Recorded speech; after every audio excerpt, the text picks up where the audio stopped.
Friends, नमस्कार। आशा करती हूँ आप लोग अच्छे होंगे और खुश भी होंगे।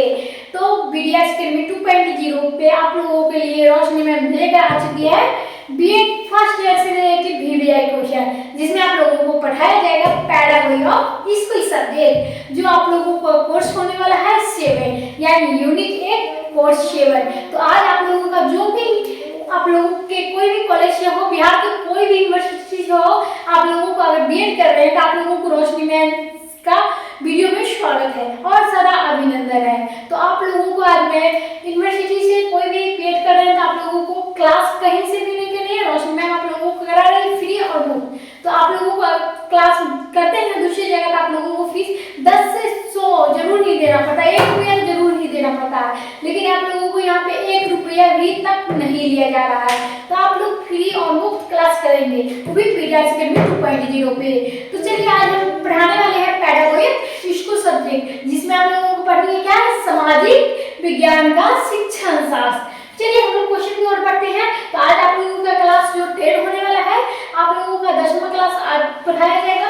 मैं आप लोगों को कहती हूँ, एक ही अनुरोध है आप लोगों की कि आप लोग कृपया करके हमारे चैनल को सब्सक्राइब कीजिए, क्लास को लाइक कीजिए और कुछ नहीं करनी है, बस मैं आप लोगों को फीस के बदले यही ले रही हूँ। और जितना हो आप लोगों को कमेंट करें, ताकि आप लोग कोई भी यूनिवर्सिटी से हो, आप लोगों को मैं उस यूनिवर्सिटी से क्वेश्चन लेकर आप लोगों को मैं बता सकूं।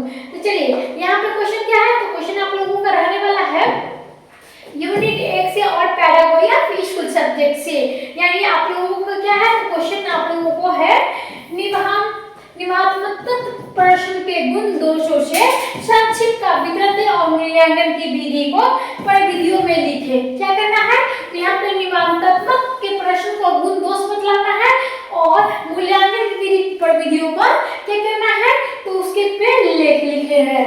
यानी चलिए हम लोग किसी भी क्वेश्चन का आंसर देते हैं किस प्रकार, तो किसी भी क्वेश्चन का आंसर देते हैं किस प्रकार आप लोगों के सामने प्रस्तुत किया जाए, जिसमें आप लोगों को मैं एक छोटे से टुकड़े से लेकर आई हूँ।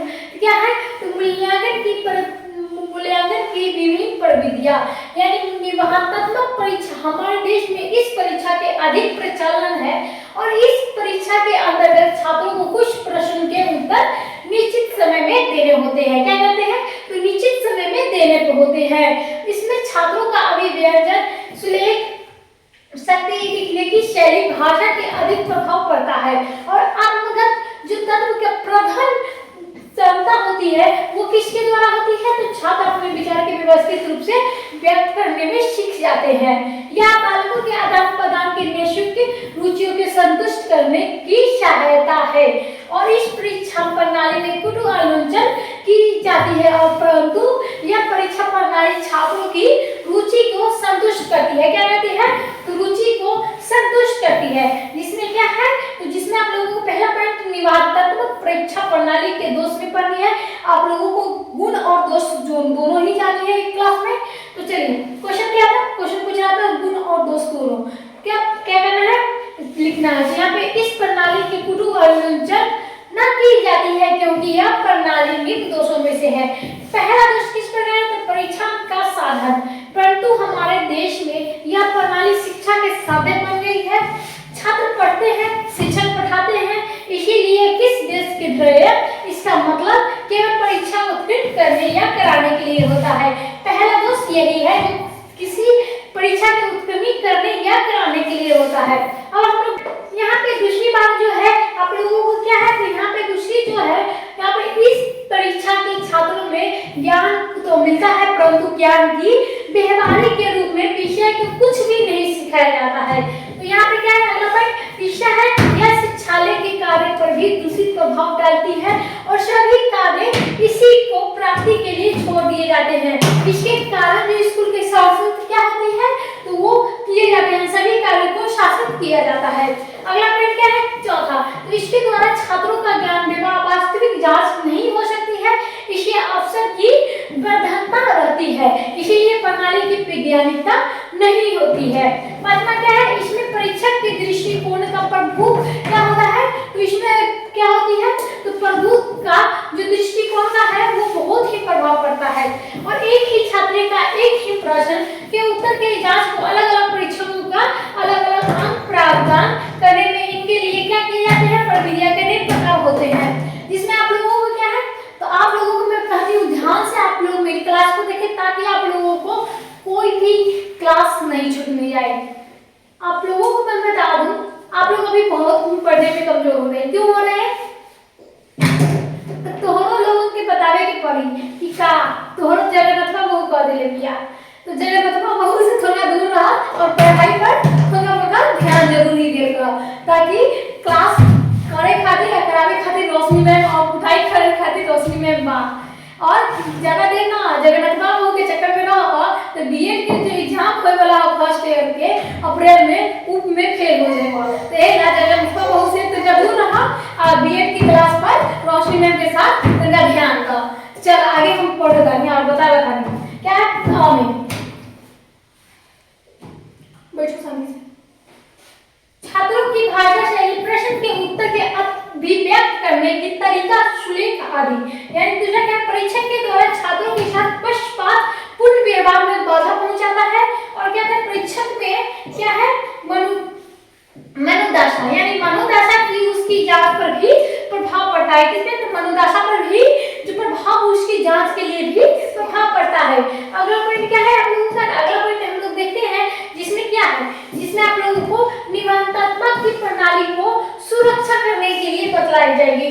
तो यहाँ पे जो है अगला क्वेश्चन आप लोगों के सामने प्रस्तुत की जा रही है, जिसमें आप लोगों को क्या है, तो जिसमें आप लोगों को बतलाई जाएगी यहाँ पे जो निबंधात्मक प्रणाली के युग में जो इस प्रणाली में क्या होगी, तो इस प्रणाली में आप लोगों को पढ़नी है इस परीक्षा की प्रणाली में आलोचना के बाद भी इस प्रणाली के गुण क्या होते हैं, कारण की प्रणाली को छोड़ा नहीं जा सकता है।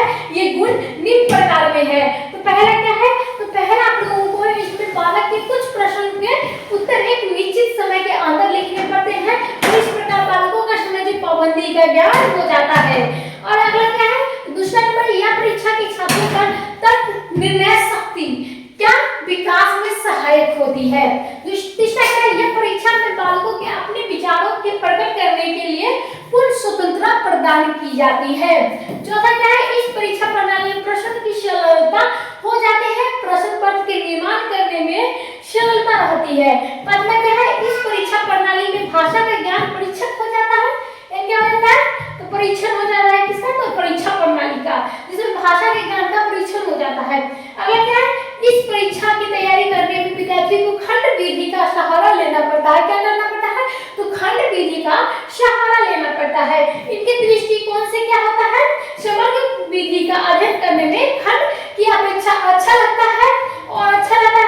और सातवां क्या है, यह परीक्षा कम खर्चीला होता है। क्या होता है, तो ये परीक्षा में कम खर्चीला होता है। अगले चलते हम क्या छठे नंबर में आप लोगों को मैं बताती हूँ, इसमें भी आप लोगों को यहाँ पे सुधार के लिए सुझाव, यानी कोई भी आप लोगों को निबंधात्मक के सुझाव के लिए क्या सुधार करनी पड़ती है उसके बारे में जानेंगे। उससे पहले आप लोग क्या करेंगे, तो क्लास को लाइक कीजिए, क्लास को शेयर कीजिएगा और क्लास को जो भी आप लोगों को फीडबैक देनी हो अंतिम में जाकर दीजिएगा। तब तक अभी तक क्लास को ज्वाइन कीजिएगा। चलिए क्लास में क्या पढ़ाया जा रहा है उसे समझने की कोशिश कीजिएगा, जिससे आप लोगों को बहुत ही फायदेमंद होने वाला है। क्योंकि आप लोगों का बीएड फर्स्ट ईयर का जो रिजल्ट होगा एकदम धाकड़ होना चाहिए, ऐसा नहीं है कि आप लोगों को कम होनी चाहिए। चलिए यहाँ पे क्या है, तो यहाँ पे इस परीक्षा प्रणाली की उपयोगी बनाने के लिए उपयुक्त क्या होता है, सुझाव का प्रयोग में लाया जाए तो प्रचलित प्रणाली कुछ दोषों को दूर किया जा सकता है। क्या है, कुछ जो दोष होते हैं उसे दूर किए जाते हैं, यानी दोष गुण बारे में आप लोगों को इस क्लास में पढ़ेंगे। तो क्या करना है, पहला है परीक्षकों के चयन ठीक प्रकार से किया जाए और यथासंभव के परिचित अध्यापक ही चुने जाए। यानी क्या है, तो आप लोगों को अध्यापक ही चुने जाए, यानी परीक्षा को ठीक प्रकार से किया जाए। अगला पॉइंट क्या है, वैविधता की कम करने के लिए प्रसिद्ध जो है क्या करना पड़ता है, जांचों का प्रयोग किया जाए। तीसरा क्या है, बाह्य परीक्षा का अधिक न ली जाए और प्रश्न को अत्यंत स्पष्ट और सीधे और निश्चित उपयुक्त छोटे होने चाहिए। पांचवा क्या है, प्रश्न विषय में अधिक से अधिक भाग प्रतिनिधित्व करने चाहिए। छठा क्या है, मानसिक योग्यता की जांच के लिए बुद्धि परीक्षा का सहायता लिया जाना चाहिए। इसके साथ बालकों की प्रकृति रुचि का जांच करने का अभिज्ञापन प्रश्न वाली तथा अभिरुचियों की परीक्षा का प्रयोग में लाना चाहिए। सातवां क्या है, अंकन करते समय परीक्षा में व्यक्तिगत पक्षपात का क्या करना पड़ता है, तो अधिक अवसर न दिए जाए और इसके लिए अभिव्यक्ति प्रदान करने का प्रथा अपनाया जाए। इससे क्या होगा, अंक न देकर एमपीसी श्रेणियों में छात्रों को रखे जाए और अधिक जो है क्या करना होता है, आदर्श